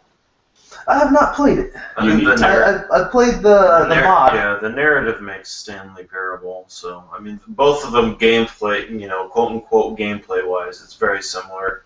Kind of click things here and there and walk around. But it was the narrative that made Stanley Parable, very popular. But anyway, that's all I have to say. Yeah, I mean, like, from this picture that they put out, it looks interesting. It has something to do with, the game itself has something to do with, what was it? What's it say on my notes? You guys have my notes up. It says, players use time travel to influence and affect the lives of a filmmaker, an artist, and a musical act. Okay. So... like I said, it's not like a shooter. It sounds like they're trying to do some interesting things with it, so we'll see. Maybe they're going to announce more stuff during this week. Let's move on and talk about Batman. Batman. And how 2014 was delayed to 2015.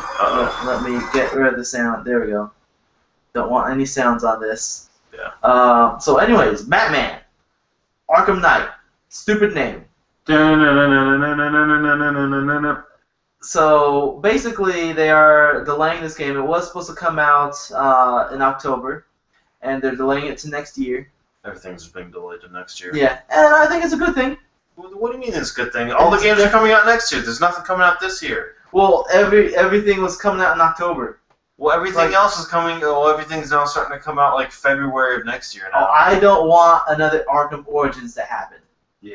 Well, I'm just talking about every game. I don't want another Arkham Origins to happen. This is supposed to be their official like third game in the franchise. The last one. The last one and stuff. So I want them. You know what? Take as much time as you possibly need on this and make it awesome. Because I mean, this is the game that I loved the Arkham series. Yeah. I think Origins would have been really good if it weren't for it being really broken. But other than that, I just don't want this game to be broken. I know Rocksteady did not make Origins. I'm not saying that they did, but I just don't want that same thing to happen because WB is the publisher. And obviously, Origins got rushed out because WB was like, get this thing out on the store shelves right now. And then WB was like, okay, you guys are no longer allowed to fix the game. You have to work on DLC for the game now. And so, as a publisher, I don't really trust WB. And I'm really happy to hear that they're getting more time to work on this game. Yeah. Cool. I mean, I don't have much to say. Batman. Like I said, if they need to delay, do it. Just make a great game, and I know they will. Let's talk about some Battlefield Hardline, which got leaked and then got officially announced because of the leak. And it's Battlefield Cops and Robbers. And it looks like a mod. It looks like seriously someone just made a mod of Battlefield 4. That's exactly what it looks like. I don't see how this will be a Battlefield game if it's I didn't see the trailer, but I just don't see how Cops and Robbers can be like a large-scale Battlefield game if they've got like police helicopters, they've got like motorcycles, like police motorcycles and cars and all sorts of. It looks like someone took Battlefield 4 and like copy and pasted like buildings from Battlefield 4, and then changed the character models, some of the guns. Added a baseball bat, and that's Battlefield Hardline. Because when I think Cops and Robbers, I think Payday. Is this a? Sorry, I didn't mean to totally bust in there or something like that. You did. But is this? Yeah, I did. Because I'm a, something. I'm a hardline. But is it a standalone game or is it like DLC? Okay, game. yeah. I mean, it's a full $60 game. I mean, I haven't even played the new Battlefield. It looks exactly like Battlefield 4. Well, is Battlefield 4 still broken? They had this like super big update where they like fixed a lot of things, and the update already went out. And there hasn't been any complaints yet, so it sounds like it's been fixed. Okay. Yeah, no. When it comes to like shooters and stuff, it's like we've explored most of the realms. We've had modern shooters, we've had, old world shooters and stuff like that. We've had, cop simulators. We haven't had a proper Civil War shooter. Yes, we have. Well, we haven't had a proper, but the History Channel released a couple games that were Civil War first-person shooters. They were atrocious. There was this one game, I can't remember what it's called, but it was basically this time travel game. Oh, God! Oh, man, what was that game called? I remember. It should just be called Cringy McCringin. You'd go back and you'd travel to different eras and involve in the Civil War, and you could have an AK-47 in the Civil War. Yeah, it was. I don't know. I appreciate the fact that they were like, let's be crazy with this one. And I was like, oh, that's it's quirky, but other than that, it's just like, oh my God, what is this? I'd like to see another World War II now that we've hit next gen. You know, that Current would be gen. cool. Well, current gen. Well, Current next gen. gen as in like the perspective of last gen. The next generation. Because like after Call of Duty 2, that was like the last World War II game Yeah.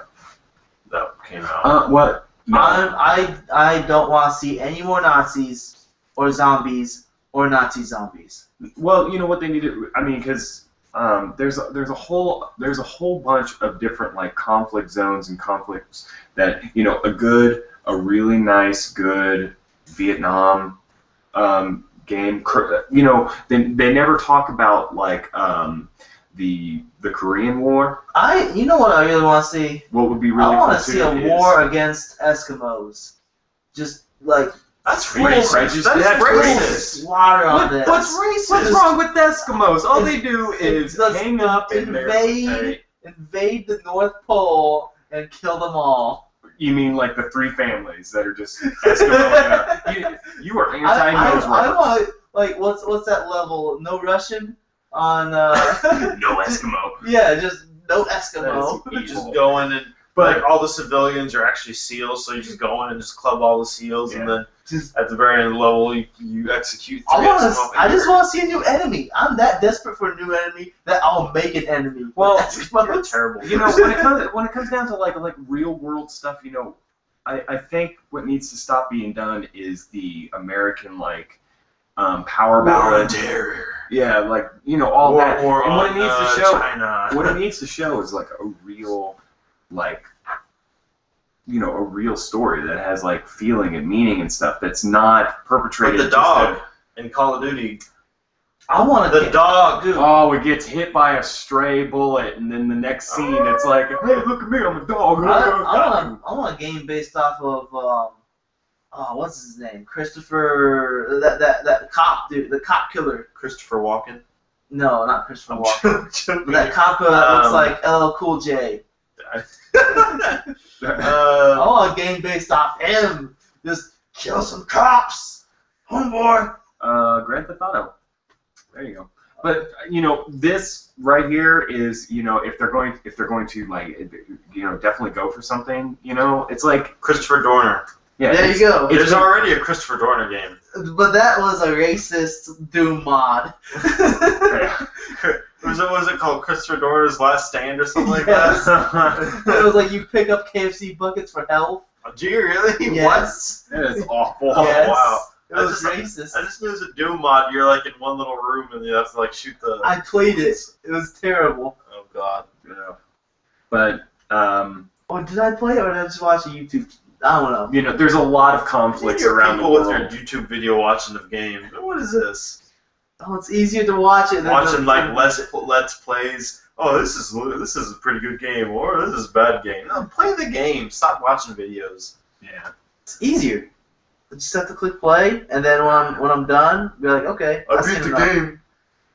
Let's move on. Let's talk about one more thing. Guilty Gear. Zerd. Nice. Or Xrd.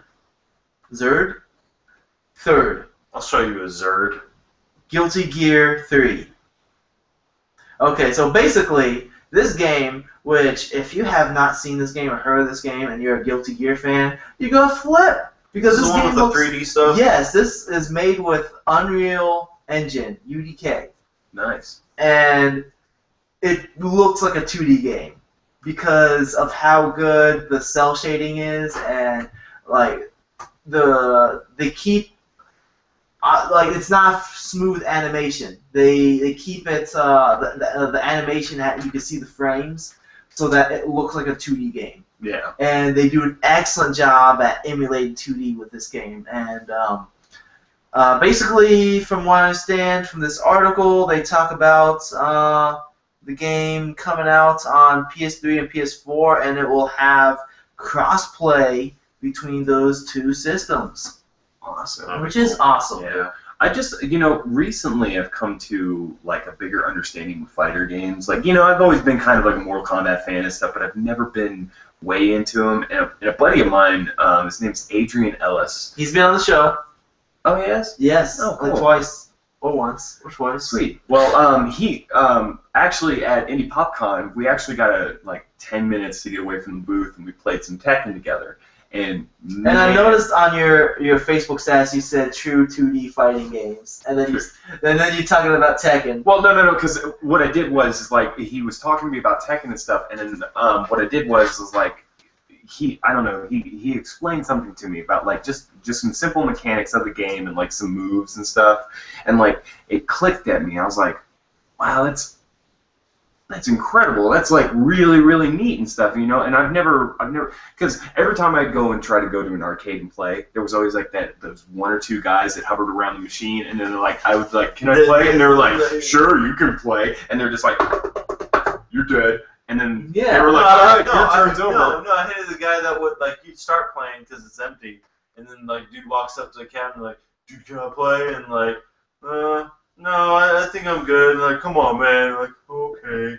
And then they just like choose Iron Man, Mega Man, and then Cable and Shao Kahn and Marvel vs. Capcom 3, and then just do the giant like triple team blast of doom. Yeah, oh, come on. It just like I don't know. It always left a sour taste in my mouth because I would go up to him afterwards and be like, "Hey, can you show me some of that stuff?" And I don't know. They were always like those, because they were always kind of like, if I look at them today's standards, I could beat those kids up like it's nobody's business. They were, they were nerds like me, but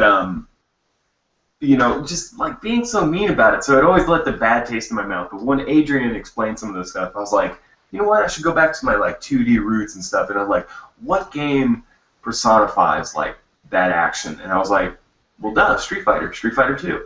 It has to be, because like that's where I hear a lot of it and stuff. Because I didn't want to just like jump into the new ones and stuff. I wanted to go back to something really basic and just get a new look at the game. And I've been playing like, I don't know.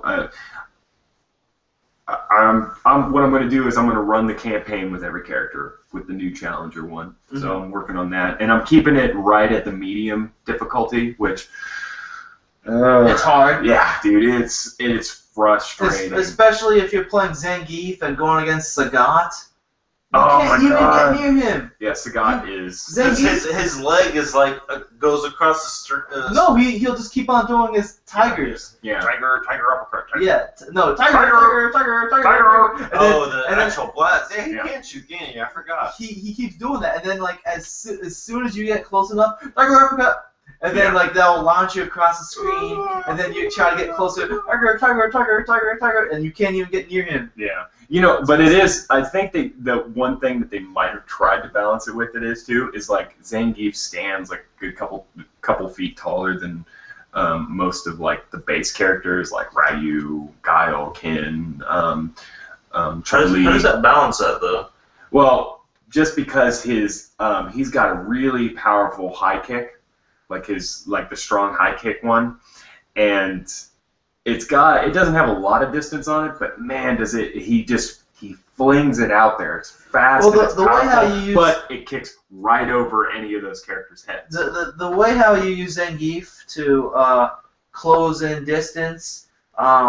In the older games, the spinning lariat will go through the projectiles, and in the newer games, you can use the backhand to go through projectiles as well, but the timing is just so difficult. Oh yeah, it's a whole new realm. It's almost like learning a martial art, and that's it's exciting. It's new for me. And when you say that, that makes me feel like a terrible person that should go out and actually learn a martial art than to sit on my butt and play Street Fighter 2. I mean, if you're gonna learn a martial art, do it right. It has to be a complete lifestyle. Kombat. Yeah, just play Mortal Kombat. That's what you gotta do. It's just it has to be a complete lifestyle thing. That's why I've never learned a martial art. But in and of itself, us as game players, that's kind of like what we've done. Let's go back to Guilty Gear. Yeah, but Guilty Gear, from what I always liked Guilty Gear. It was a really cool game. I like playing Faust was always ridiculous because he's such a ridiculous character. I like it a lot more than Blaze Blue. Yeah. Blaze Blue is just dumb. I didn't like it. Every character plays so differently because like in Guilty Gear, you have the life bar, you have the energy meter for your special attacks, and that's pretty much it. And you had like some bust thing as well, which I don't remember what that did. But in Blaze Blue, everybody had something different. They all had the life meter, but outside of the life meter, they all had something different, like some different type of energy meter that worked differently. And I did not really like that at all. And the characters, I did not care for them because every character was some type of anime stereotype. Like you had the big busty girl, you had the shy girl that everyone picked on for having a small chest. You have shy lolly character. Yeah, you have the kid with the huge glasses. You have the super muscular guy. Like every character was some type of anime stereotype. Street Fighter is chock full of racism and stereotypes. I mean, like you think the game was Brazilian Blanca? Yeah, he's Brazilian. You've got E Honda. You got the Jamaican with the You've got Zangief, big Russian dude, a bear man type of character with a pattern on his chest hair. Yep. Yeah, that's that's kind of weird. But yeah, Guilty Gear. I'm excited for this. Anyway. So I'm gonna quit the screen share in a second once I scroll over to that. Not Meat Cube. Meat Cube. Well, I don't want to screen share the document. There we go. Hello. We're back. Alright, where's Meat Cube? It's under what we've been playing. Okay, Meat Cube. Alright. Should be exactly where it's at. I'll pause that. And we're going to screen share. Bye again. Start screen share. Alright, so we're screen sharing now. And here is the Meat Cube from from the Gears of War 2 tech demo to show off the power of the Unreal Engine. Meat Cube. Look at it. It's so dumb. It's ridiculous. And then there's like, I don't know what that's supposed to be. Some Mercury Cube. Oh, that's kind of Mercury ball. Yeah, that's really neat. I mean, go back to the Meat Cube, dude. They never Meat Cube. implemented anything like that in Gears of War. Destructible environments. Okay, so let's get out of there. And we'll wrap up the show at this point. So, let me get this to a point where I can actually see it. There it is. Thanks for the dancing, guys. Alright, so we have no listener feedback this week. Did I even do announcements? I didn't do announcements. Let's go back to Announcements!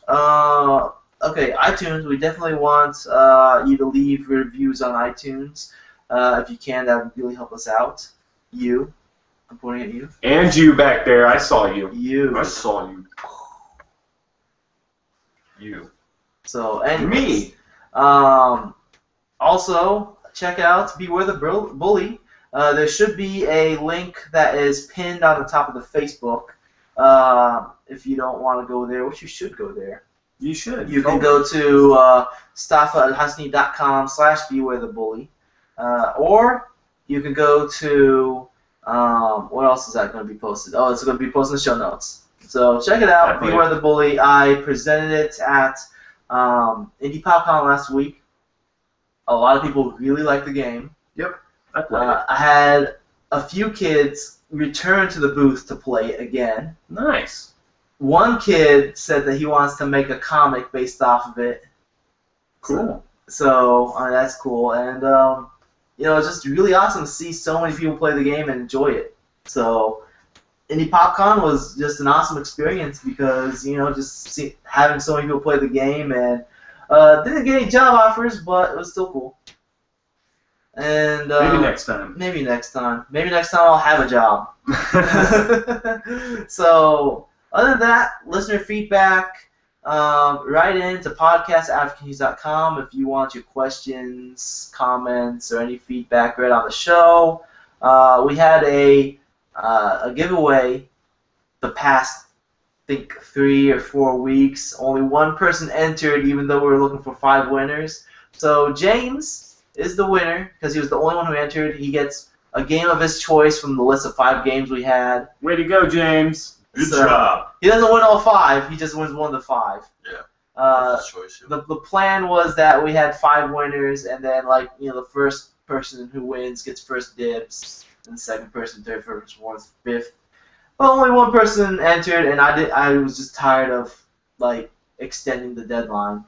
Yeah. So gotta end it. Way at to some go, point. James. You're Good number job, 1. James. MVP. MVP. Shout outs and plugs as usual. Nathan Becker, also known as Ectogemia, Ectogemia. He wrote the intro song, and he's probably gonna be the writer of the outro song that I'll be using. I guess I'll put a Beware the Bully song at the end, because I paid a lot of money for that music, so I might as well milk it for all it's worth. And You got it on a ringtone. yeah, gotta use it as When you ring much his as I can. doorbell, Beware the Bully. So, shout out to him. Ectogemia, facebook.com/ectogemia or soundcloud.com/ectogemia. I want to give a shout to the Obsessive Viewer Podcast. I'm going to be on their podcast on Wednesday, June 11th, which is this coming Wednesday. Uh-oh. I did a short recording with them during Indie PopCon. Nice. They basically had a booth there, and they had one mic that was facing away from them, and it had a sign saying, "Say hi to us, please." So I didn't even see that. I walked up to the mic and was like, "Hey, my name's Stafa, da da da da," and started going on talking about da da da da. Exactly. So check them out. Obsessive Viewer Podcast. I'm gonna be on. They told me that I will be on the podcast that's coming on this coming Wednesday. Neat. So Ask if they need me. look at his face.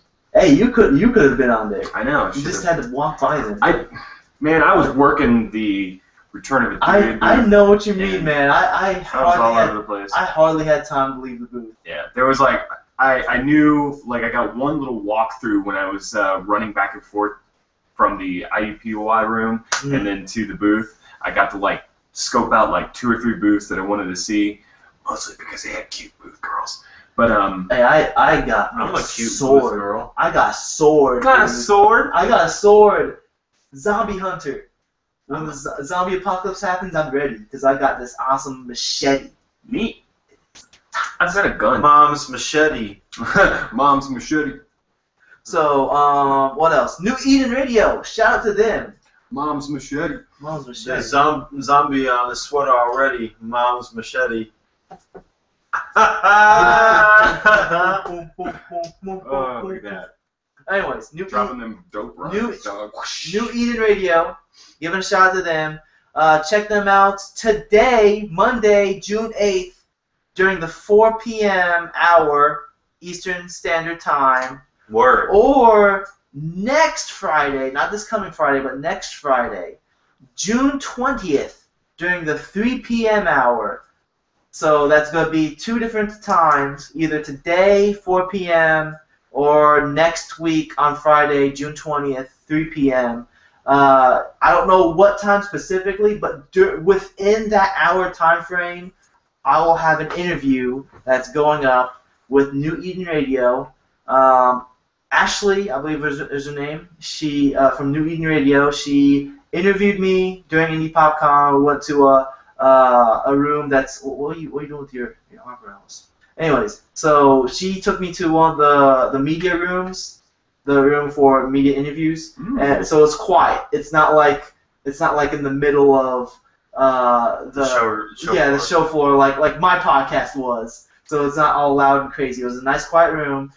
We had a Welcome to Continues, all in the background. yeah. So basically, she interviewed me. I talk about Continues. I talk about Beware the Bully. I talk about Return of Etheria, War of Realms, and Ballin'.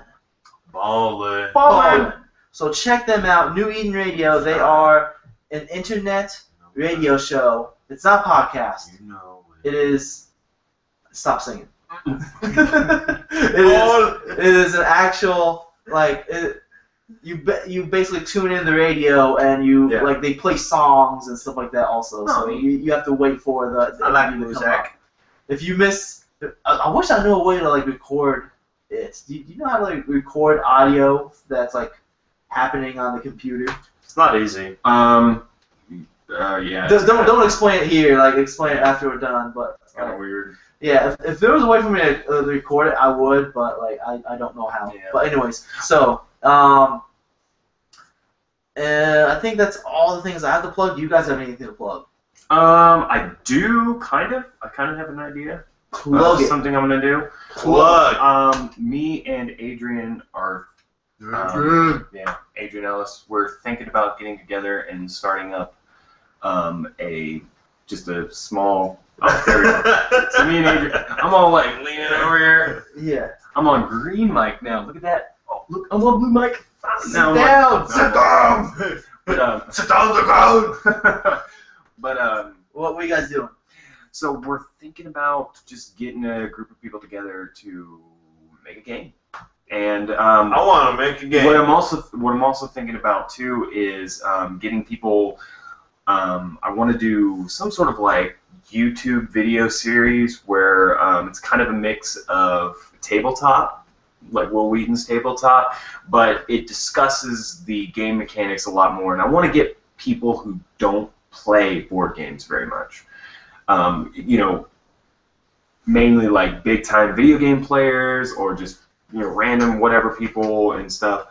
And set up some sort of like video series with that. So and you viewers, because you plug me, I'll plug you. Once we get that upset, So keep a lookout for something like that. We're playing games on Friday, right? Yeah, dude, we're gonna play some games on Friday. Boom! Small world. Small world. Pandemic. Epic spell wars of battle mages that Mount Skullfire. Dungeon roll. Dungeon roll, we got that. Go play some games. Yeah. Bro. So, But there's anyways. a lot of them out there, and there's a big community out there, and I think meshing the two, video games and board games, a lot more, and coming together and You got to get the community manager Adam up on this because he hates board games. Says they're a bunch of nerds. The board games are. What? The nerd? Okay. Man, Says the board games are nerds. I'll get them Dude, playing. I want to play. You were there with us when we played Forbidden Desert, right? Yep. Oh man, that game was so Yeah, good. actually, I brought it. Yeah. Man, that Forbidden- game yeah. was so good. That's actually that's one thing that's really cool is it's a 2-part series game. It's Forbidden Island and then Forbidden Desert, and they're actually connected. Yeah. Like the story continues on to those, and I've never seen that really in a game You know, other than like Dungeons and Dragons. Magic the Gathering was supposed to be more than just Magic the Gathering. It was supposed to be like Magic the something else. Yeah. Like it was like Magic the Ice Age or something like that. And, like there's supposed to be more of them, but then they realized that if they changed the back of the cards, it would cause issues. Because then people would see, oh, that's on the top of your deck. I know what card you're gonna get, or it has to be one of these cards. Yeah, what type of card? Yeah. So that's why they just stuck with Magic the Gathering after that. Yeah. Bam! So you got anything to plug, ID? No. Alright. He's gonna plug me, Cody Meyer. What's up? Boy! AKA Kid Koki. If you're ever on Titanfall on PC and you get really murdered. No, wait, I'm Koki Man on that one. Plug whoever made these orange gloves, man. These are awesome. Those are baller. Next time you're playing Titanfall, send me a message. Will do, man. Why? Because no one else is playing online? Exactly. I know, it's shaky, man, when it comes to that, but I couldn't even. That game died quick. Can't even get into a campaign. Like, Microsoft paid big bucks for that, and like EA was like, I think Xbox is gonna pull this off, but then like PS4 outsold it like considerably, and they're like, man, this Respawn, sucks." hire me. I will make your game ballin'. They will not hire you if you I do that. love Titanfall. Titanfall is really good. So, anyways, let's wrap this up. If you enjoy what you've been hearing or watching, support us by liking us on Facebook, following us on Twitter, leave an iTunes review, or you can contact by email, which is podcast@outofkeys.com. All of these can be found on the website, www.outofkeys.com. You can also give me a tweet on the Twitters. I am at Sayed Stafa. That's at SAYEDSTAFA. Also, the YouTube channel, youtube.com/outofcontinues. The shows get posted up every Wednesday, so check that out. I would like to thank my guest hosts for joining me today. I wanted to say Adam and James. I'd like to thank Wait, Adam and I'm not James. Adam. He's not James. I would like to, yeah, because you're James and he's Adam. That's why. James Adam. So James. I would like to thank Adam and James, and also I'd like to thank Ali and Cody. I'm Adam. I hate tabletop games. They're nerds. They are Lame. nerds. He's a nerd. And with that said, I'm your host, Stafa. That's me. Peace out, everybody.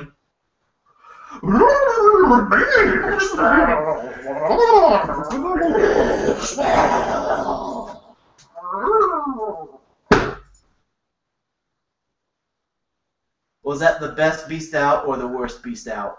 Every beast out is the worst beast out. Alright, stop.